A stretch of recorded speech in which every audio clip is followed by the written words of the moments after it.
Thank you. Crabtree, in here.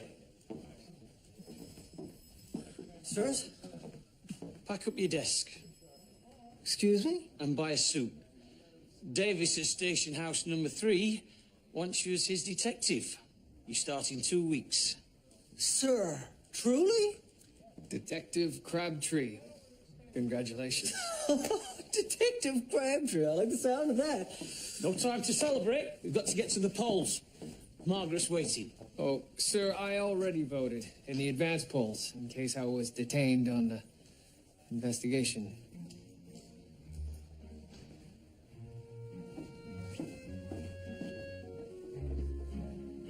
That's what advance polls are for. Come along. The polling station is this way.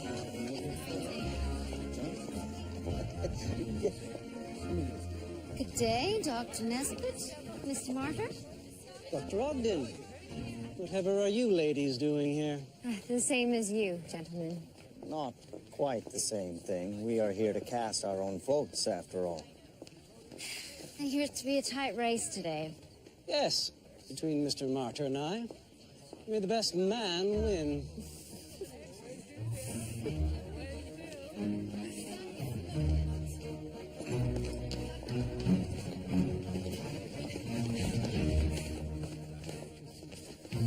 Line is back here.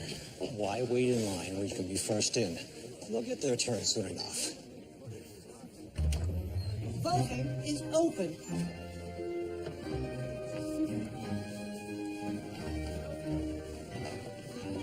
Shall we? We've a busy day ahead. Busier than expected. As of last night, we have 26 committed voters for Margaret Hale. 26 men in support of women's suffrage. And no matter how many votes we get, we're showing other women it can be done. So, although Mr. Martyr is the incumbent... And a Conservative. Didn't I vote for him last time? No, he's since left the Conservatives and is running as an independent. Independent? I quite like the sound of that. Perhaps he had enough of backroom party shenanigans. Don't be silly, Thomas. He's pouting because he didn't get a Senate appointment. On the other hand, the new Conservative candidate, Dr. Nesbitt, is a scoundrel. Well, that just leaves the lady candidate. Dr. Ogden will be chuffed. Oh, any woman who manages her life right doesn't need suffrage. I'm perfectly happy to leave the whole dirty business to my husband. I've decided to support Drs. Ogden and Grace in their cause. A wasted vote in my books. We're voting for the party as usual. Isn't that right, Thomas? Wait there, Margaret.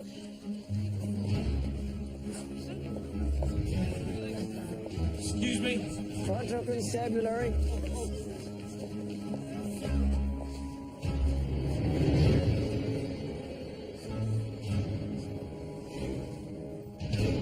The detective had the right idea, sir.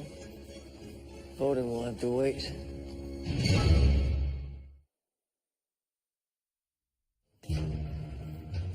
Constabulary, move aside, please. I heard George is moving up in the ranks. Ah, yes. Detective Crabtree, would you care to assess the scene of the crime? I would indeed, sir.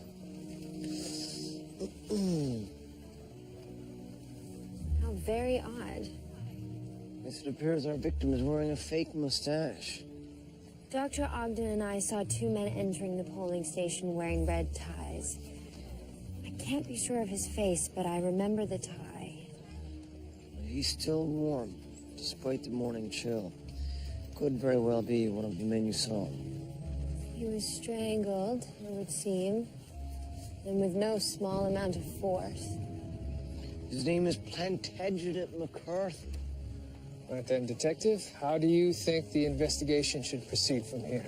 Well, sir, as we already have constables interviewing witnesses in the area, I would dispatch another constable, in this case myself, to dig into background information for our victim, Mr. McCarthy. Then, as detective, in this case you, sir, I would probably proceed to the victim's last known whereabouts. Sounds about right. Indeed. Off we go. Thank you, Dr. Grace. Good morning, Margaret. It's a fine day to make history, Lillian. Margaret, I don't know what happened. One of our supporters just told me that your name isn't on the ballot. How can that be? I'll telephone Clara Brett Martin. Get word to our supporters at other polling stations. It's not in my power to stop voting. I assure you, Margaret Hale is a properly registered candidate. If her name isn't on the ballot, It's not on the ballot. then none of these votes are valid. You'll need to take up your complaint with Mr. Snipe, our returning officer. Can I help you, ladies? I certainly hope so. Mr. Snipe, we have no intention of leaving. Then I will be forced to call the police. Detective Murdoch, Toronto Constabulary. May I help you? Take your hands off the ladies, sir. Margaret Hale has been left off the ballots. Yet men continue to vote. I am the returning officer, and I am not prepared to stop the vote. If the ballots are incorrect, sir, is it not your fault? No. Let me see what I can do, sir. On another matter, we need the list of all the men who voted in the last hour, as well as the names of your staff. You will need to talk to my clerks. Do you recall seeing two men wearing red ties that came in together? Yes. Yes, I do. They were the first and second to vote. Alexander Cuddy and Plantagenet McCarthy.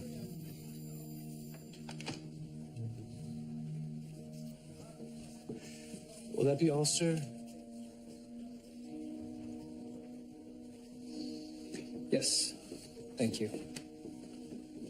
It appears our victim's friend was one Alexander Cuddy of 18 Suffolk Street. I'll have him brought in. You get over to McCarthy's place, see what you can find. That's wonderful news, George. You've wanted this for so long. I was starting to think it would never happen. I can't believe I'll be out of this uniform forever.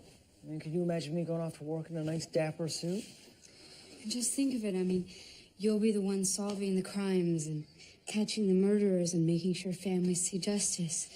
It's all on your shoulders. Now that you mention it, I hope I'm up to the task. Well, of course you are. By your experience and smarts. What if I'm not as capable without Detective Murdoch's help? Put that thought out of your head, George. You'll be fine. And besides, you'll have a Crabtree of your own.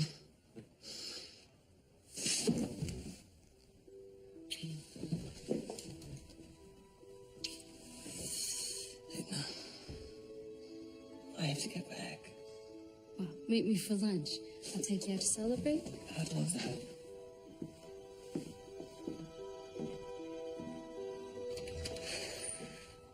Clara, thank God you're here. Julia, Margaret, what a disappointment. What did the election law say about this? They don't seem to account for such a mistake. It's never happened before. Not the history we wanted to make. Here's the returning officer now. Mr. Snipe, this is Clara Brett Martin, Miss Hale's lawyer. Mr. Snipe, I assure you all of Miss Hale's candidacy papers are in order, and as such, she has every right to appear on the ballot. That may be, but I won't disrupt the voting for the sake of a stunt candidate. If you can't make this right, I will petition a judge to order an injunction. You can try what you like. Miss Hale was never going to win, so I very much doubt that this particular error makes any real difference either way. Good day, ladies. An injunction it is. I'll be back as quickly as I can. If our supporters can't vote, then no one should. What do you have in mind, Julia?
Murdoch. Murdoch. Hey. Terrence Myers.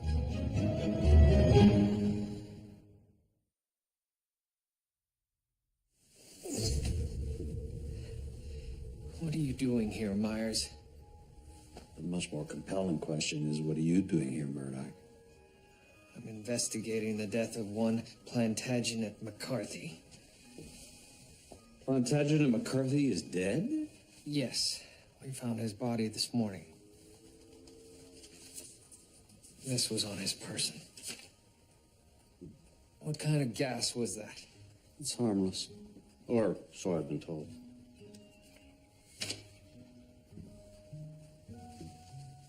Why did you booby-trap McCarthy's apartment?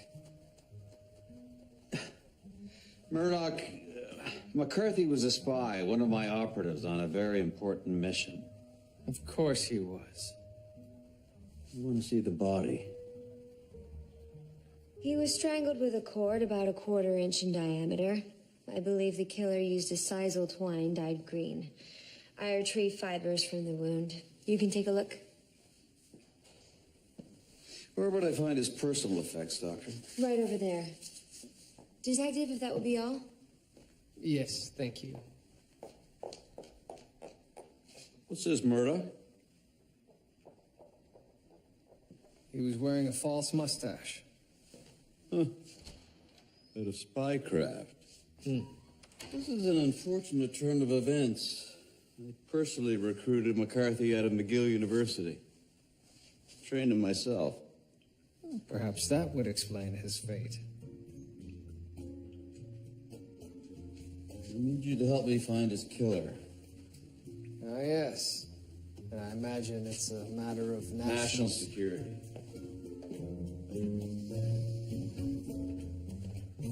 McCarthy's latest mission was to flush out a German spy operating in Toronto. His death, while regrettable, proves the enemy spy is close. Why would a German spy be in Toronto? The Germans are extremely interested in anyone capable of supplying arms to Great Britain.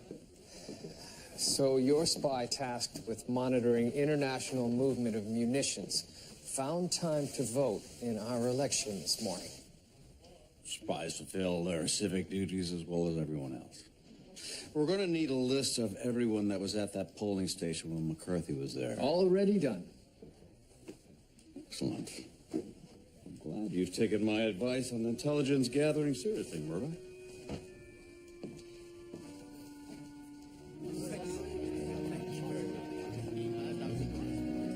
Emily, come here. Oh, how exciting. What are we doing exactly? Now, see here, Dr. Ogden. I've done my best to tolerate your crusade. That's very considerate of you, Mr. Martyr. I think it's time for you ladies to go back to your knitting. Tell me, Dr. Nesbitt, what would you do if your name were left off the ballot? My dear, my name could never be left off the ballot. I have the power of the party behind me. You have all the power, Dr. Nesbitt, and that is precisely the problem. Bravo. Well said. What are you all doing? We're protesting. Why? This lady here, Margaret Hale, Hello. is running for office, but they left her name off the ballot. That sounds unfair. May I join your protest? I'm sorry, not today. But thank you very much, young lady. You're exactly why all of this matters. Germans, connected to our victim. Murdoch and I are just about to match your list of voters with the profile I have on one Wolfgang Ketzer, German spy, known to be operating in Toronto. And you believe this Ketzer was at the polling station?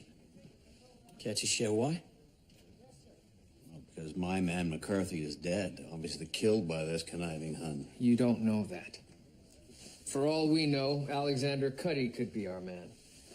He and McCarthy were seen together at the polls shortly before McCarthy's death, and they were both wearing matching red ties. Cuddy is not our man. You seem very sure of that. I'm very certain. Care to share why, Mr. Myers? Gentlemen, I am at liberty to share with you the information I have on Ketzer. Mid-40s, stands over 6 feet tall. Beautiful day, lads. What have you, George? Sir. Plantagenet McCarthy. Studied both French and German at McGill University. Lived there in Montreal for some time, as well as Quebec City. Both cities with munitions factories. Also, sir, somebody once tried to kill him, but he survived. Indeed. About 20 years ago. Sounds like he's led quite an adventurous life, sir. Ah. Oh, good. The potential suspects from the polling station have arrived. Thank you, George. No. No. Not. No. Perhaps.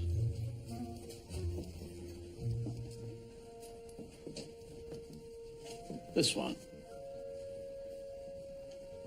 Sir, what is your name? John Smith. Mr. Smith. We detained you to ask you about your recent visit to polling station number 5.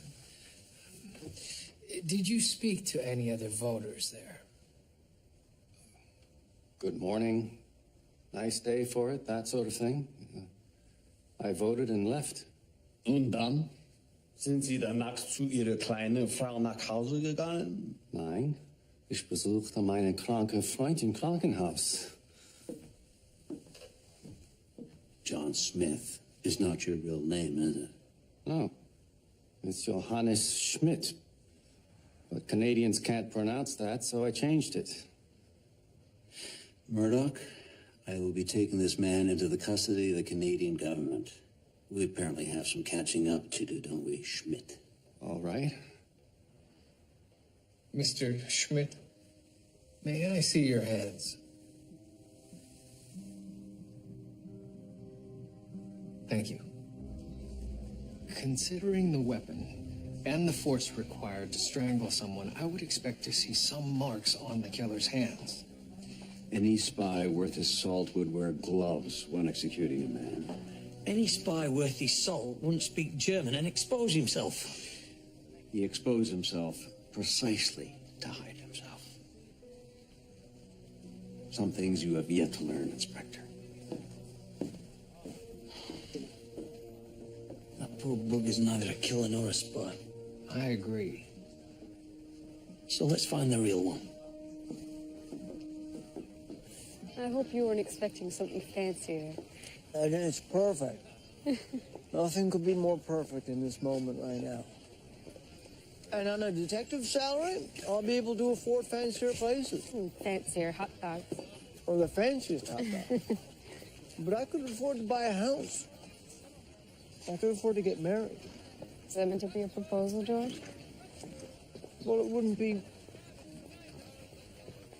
I was just kidding. I didn't mean you'd actually...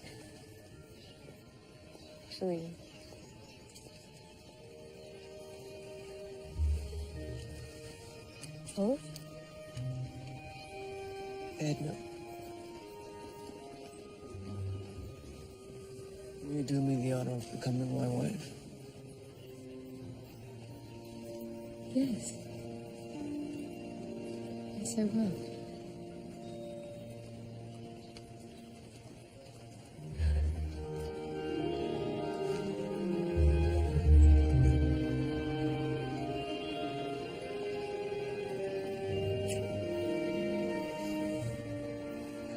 Gentlemen, it is your right to vote.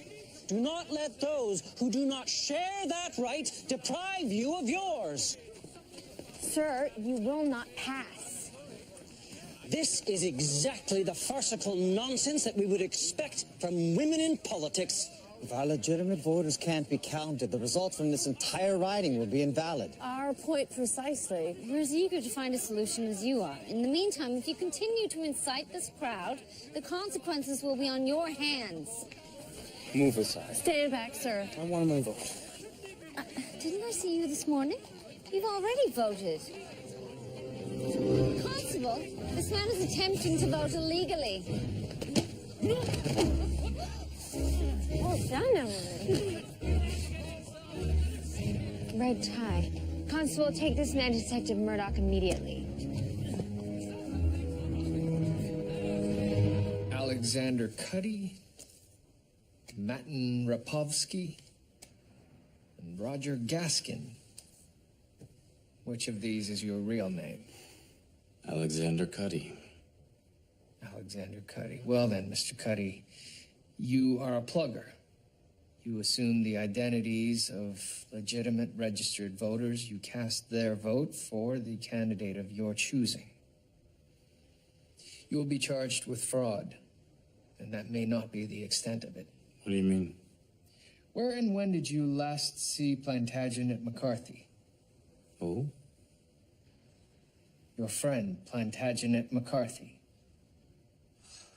All right. We went to the polls together, then we went our separate ways. You caught him too? Mr. McCarthy was found dead this morning, right around the corner from the polling station. That's terrible. Did you have any reason to argue with Mr. McCarthy yourself? No, we were friends. I don't want to kill Bert. Bert? Yes, you see, his name isn't McCarthy, it's Larson. Bert Larson. Bloody Myers lied to us again.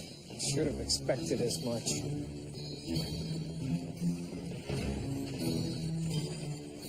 So the victim, this Bert Larson, was a plugger who used a spy's name by mistake and got plugged for it. Bit unfortunate, that. Sir, he was strangled, not shot. Yes, Murdoch, I know. It was a joke. One suit in the wardrobe. One shirt. Seems like a typical bachelor's flat. What exactly are we looking for? Some sort of clue as to the real Plantagenet McCarthy. Why don't we just ask Myers? Oh, right. Pipe that's never been used? No bed sheets. Sir, Myers has sent us on a fool's errand. You saying what I think you're saying? Plantagenet McCarthy doesn't exist.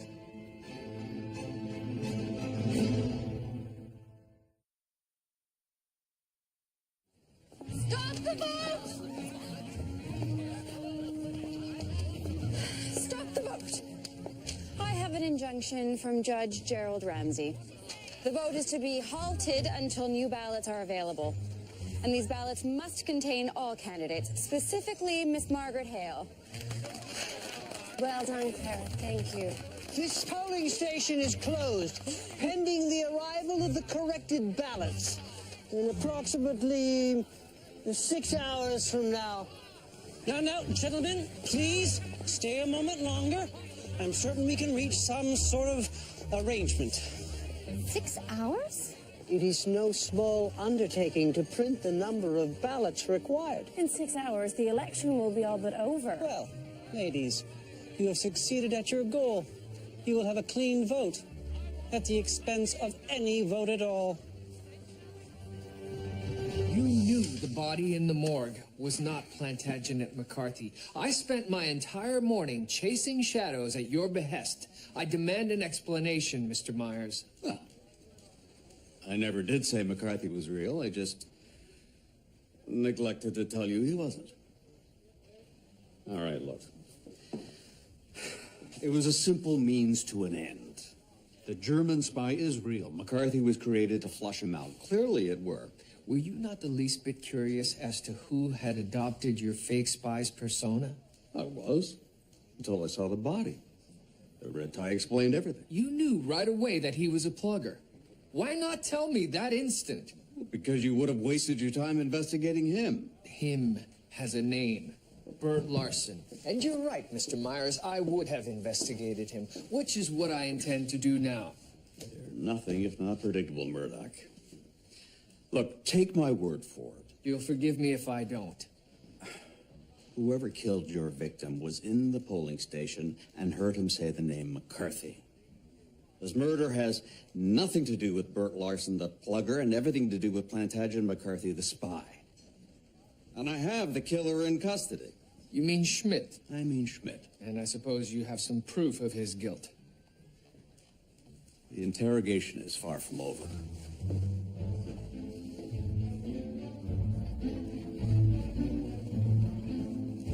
Thank you anyway. I do appreciate your support. That's 3 more voters we've lost. Their shift is starting and they won't be able to return. Keeping the polls closed is skewing the result as much as if we stayed open.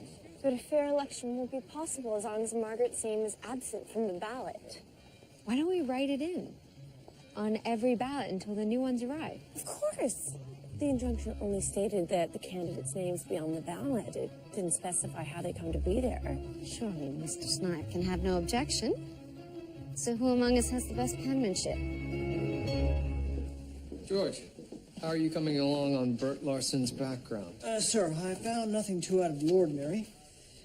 He was a hard-working man, unmarried, spent most of his evenings at the pub talking politics. By most accounts, he was well-liked. And he was the leader of this group of pluggers, then? No, sir, he was recruited by a man named Duncan Hogan. Bring him in. Already done, sir.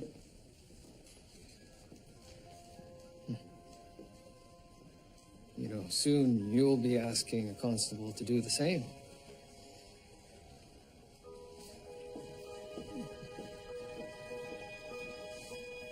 My men were doing Toronto and the province a great service. Martyr has to win. I tried to tell him how we could help him, but he wished to run an honest campaign. And you disagree? There are always pluggers. If we didn't do it for Martyr, Nesbitt would have an unfair advantage. Mr. Hogan, you are to be charged with fraud, and you're going to be banned from voting for the next 7 years.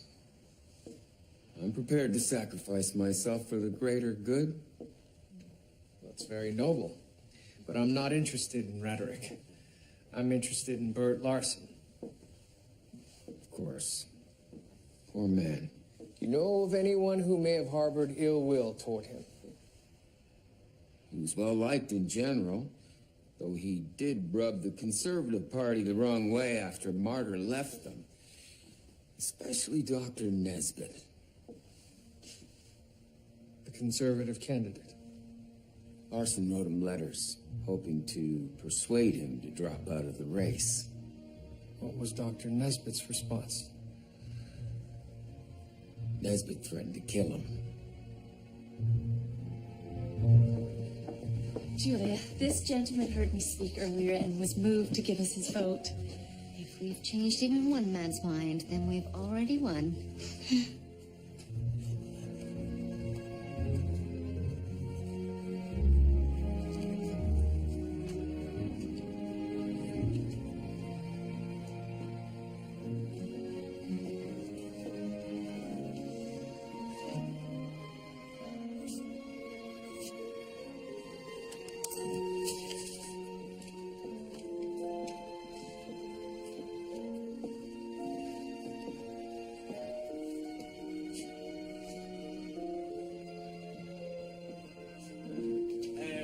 Fine, sir. Mere 5 minutes and we'll get you back to the pub. Mr. Nesbitt, a word. Detective, surely those suffragettes have not lodged yet another complaint. No, I wonder, do you know a Bert Larson? What has that man said about me now? He was murdered this morning, just a few feet from here. The dead man was Mr. Larson? Well, I will put a stop to the letters. That's a rather callous response. He sent me a letter every single day, haranguing me to drop out of the race. Ridiculous. You felt threatened? Goodness, no. I felt annoyed. Were you aware that Mr. Larson was part of a plugging scheme to benefit your opponent, Mr. Martyr? It wouldn't surprise me. You were also heard to have threatened him. Detective, you can't believe that I would kill someone over a handful of votes. A handful of votes could make all of the difference. As I understand it, this is one of the most hotly contested races in the province. Oh, I fancy I will squeak through just fine. Nevertheless, where were you this morning, between 8 and 8:30? I was here, of course, surrounded by my campaign supporters.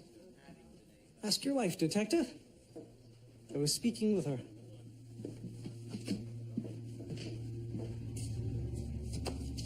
Thank the Lord, the reprinted ballots have arrived. Not sorry that's done. Nor me. I haven't written that much since school. Mr. Snipe wishes to thank you for your service, ladies. You may now leave the building. Not until we are sure that all the ballots are correct and inclusive of every candidate. Mr. Snipe, stop. What on earth is the matter now? Mr. Snipe, was this same twine used on the original ballots? Yes. It's specific to official ballots to ensure that no illegal substitutions can be made. Right. Who here had access to that twine? I suppose anyone who came inside. Mr. Lowry, where did you put the discarded twine from this morning? In the wastebasket, of course. Mr. Trimble?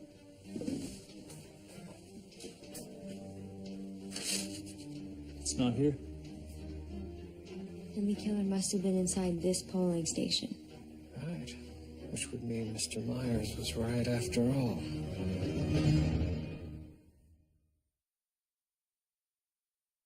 Well, Mr. Myers, it appears that you were right after all. And I imagine that Mr. Schmidt has confessed by now.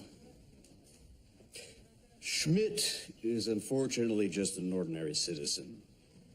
The murder was committed by a German, just not that German. If this is indeed the work of a spy, we need information. Everything you know. And do not say the words national security. We intercepted a message some time ago. Our top men broke the complex cipher, and we determined that the coded address was 8 Beach Street, obviously Wolfgang Ketzer's lair. When we arrived, we found nothing but a Chinese laundry. Clever ducks. May I see this message? Gentlemen, I must warn you both, you place yourself in great peril by pursuing this canny and unpredictable man. Mr. Myers, your top men may have been looking for a cipher that wasn't there. How so?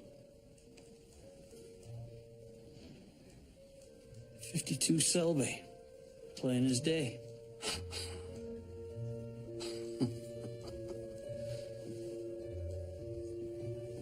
We would never have considered something so simplistic. Fantastic. Come along, Murdoch.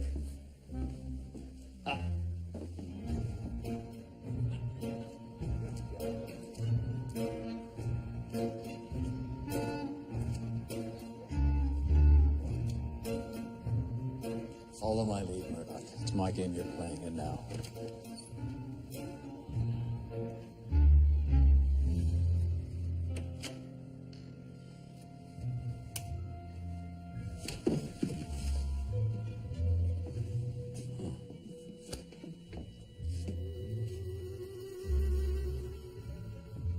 I must have underestimated these Germans.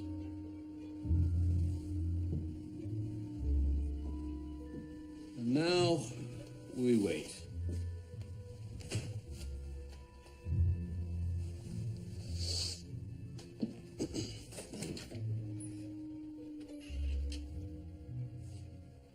Empty, save for a pair of shoes.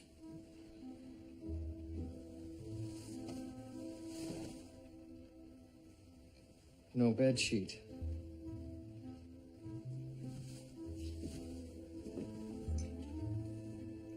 And a pipe that hasn't been smoked. Have a seat, Murdoch. He'll be along presently. No. No, I don't believe he will. You see, much like your Plantagenet McCarthy, this Wolfgang Ketzer does not, in fact, exist.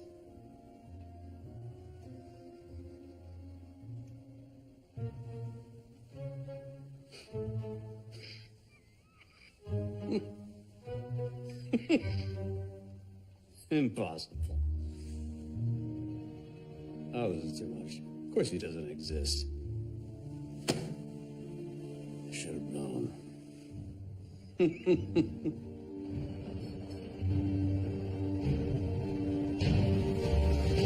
So Bert Larson was killed for being Bert Larson, seeing as Plantagenet McCarthy was never anything more than a figment of Mr. Myers' vivid imagination. With a name like that, we should have known all along.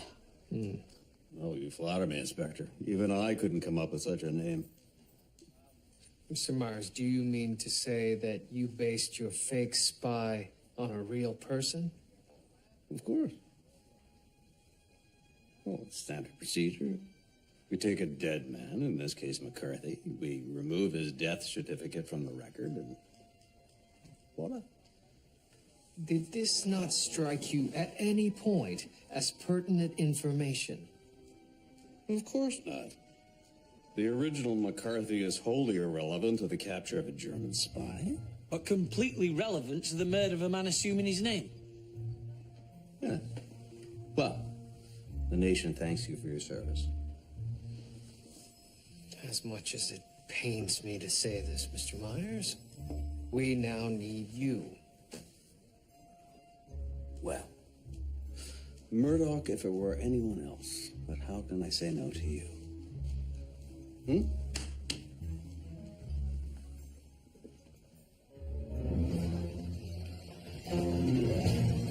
Dr. Nesbitt. I concur. Mr. Martyr. I concur. Miss Margaret Hale. I concur. That concludes the extent of the ballots. Was the count conducted to your satisfaction? It was. It was. It was. Well, gentlemen, I wish you both the best of luck. Whoever wins, you can say you did so with the utmost fairness. As trying as this day has been, I will grant you ladies that. A fair election was always our intention. And I, too, am not above acknowledging your efforts. As much as I abhor the theatrics. We will take that as a compliment. This seal will be unbroken until the ballots arrive at the Central Elections Office to be counted. Thank you, candidates and scrutineers, for your attention. Well, that's that then. Congratulations, ladies. We survived. Oh, we did more than survive. We triumphed. Let's go drink champagne. My treat. I won't say no to that. Plantagenet McCarthy. These are the details we know of his life so far, though I suspect most of it is less than true. Well, let's see. McGill University, that's all me, as is Quebec City. It certainly made his life much more exciting. I doubt the real man ever left Ontario. When did he die? 1893, 94, thereabouts. Natural causes. And what about this attempt on McCarthy's life? What was the circumstance? Assailant attacks McCarthy outside of a Mimico church wielding a knife. Not my doing. Mimico? It's far too pedestrian. Stands to reason that if someone wanted McCarthy dead 21 years ago, he likely still would. Yes, sir, but if that man was in the polling station today, surely he would have seen that Bert Larson wasn't the Plantagenet McCarthy he once attacked. It was 21 years ago. Larson's about the right age. And he was wearing a false mustache and using McCarthy's name. Is there a description of McCarthy's assailant in that file? Well, I admit, I'm intrigued.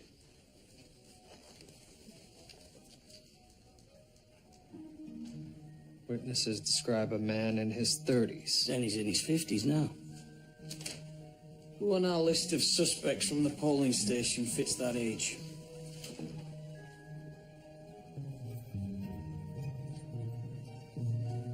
Only one. Vernon Snipe. Excellent. Let's have a conversation with Mr. Snipe, shall we? Oh, I believe we can handle it from here, Mr. Myers. After all, It's no longer a matter of national security.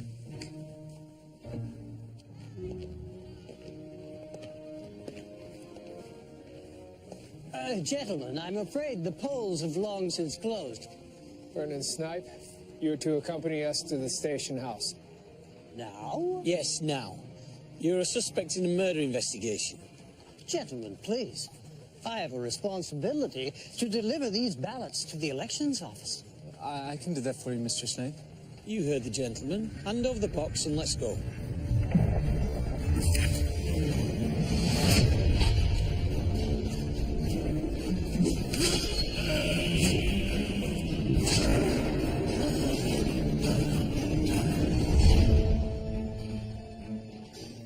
Mr. Lowry, your gloves. What about them? Where were you between 8 and 8:30 this morning? I was inside, of course. Mr. Snipe. Well, I was outside for the first half hour monitoring the line. Mr. Trimble? You left me alone for 10 whole minutes right at the start of the day. You didn't even apologize. Don't even think about it, Mr. Lowry. You're under arrest for murder. Plantagenet McCarthy rented out the back room of my father's shop in Mimico to run a bookmaking business. My father was sent to prison for 5 years, punished for McCarthy's crimes. We lost the shop.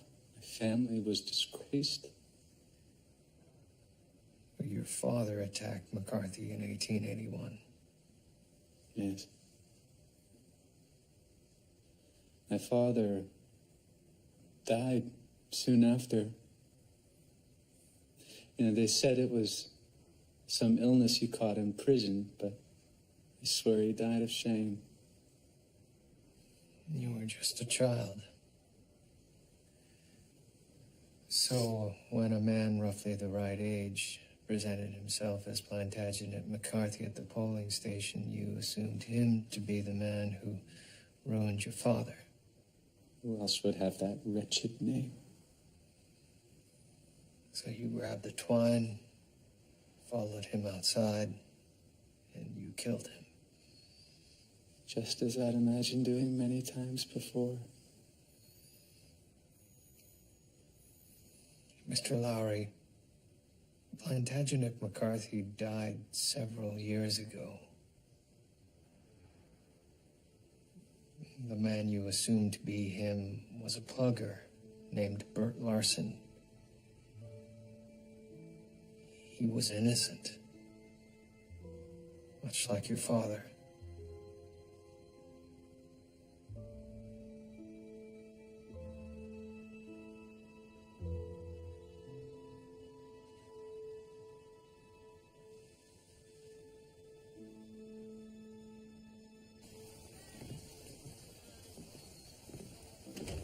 So I was a clerk all along. Never would have guessed it. You're welcome, of course. If I hadn't made up a spy, you would have never found your killer. If you hadn't made up the spy, Mr. Myers, there would have been no killer. Oh, such a wet blanket. If you'll excuse me, I'm to meet my wife. Of course. In all of this excitement, I forgot to congratulate you on your marriage. Thank you. We're very happy. Mm-hmm. Quite a pistol, Dr. Ogden. Election agitating and all. Puts me in mind of the noble salmon. Swimming upstream against the current. Hmm? You fish, Murdoch? No. Well, that's a shame.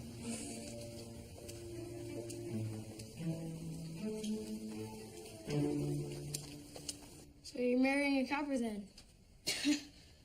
I guess I'll have to be on my best behavior. As you should be, copper or no. We'll get a house with a garden, maybe a brother or sister for you, and we'll be a proper family. No sister. Okay? A brother be all right, though. No sister. Well, cross that bridge if we come to it. Do you want some tea, George? Please.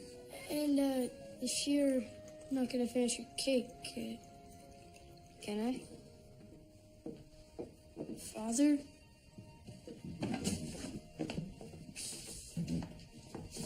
Hello, son.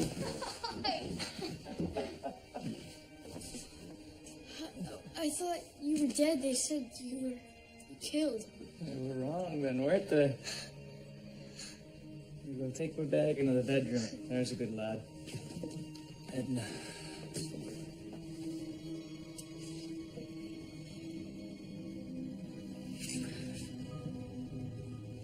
You look exactly as I left you. A policeman.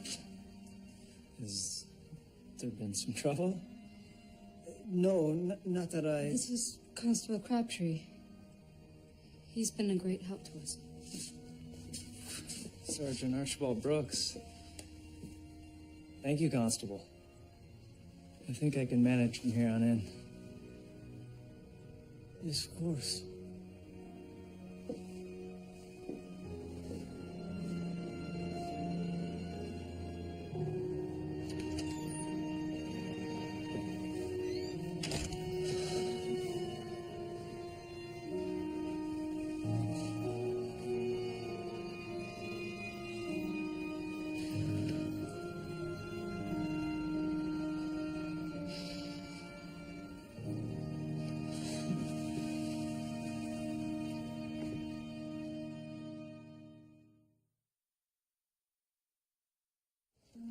Here it is. North Toronto. The seat goes to Dr. Nesbitt and the Conservatives. But it was close. His plurality over Martyr was only 232 votes. Who cares who won? How did Margaret do? Miss Margaret Hale. 79 votes. 79? Oh, that's a great many more than we anticipated. That's tremendous. I'm so proud of all of us. Let's take a photograph with the newspaper. Excuse me, Miss Hale. May I please have your autograph? Oh, how lovely of you to ask. You do know, young lady, that I didn't win the election. I know. One day I'd like to run in an election too. Well, you never know. One day you may just win. To whom should I address this? My name is Agnes. Agnes McPhail. Would you mind? Thank you. Ready? Here, hold the newspaper. Agnes, why don't you hold it? Oh. Smile, everyone. To our future.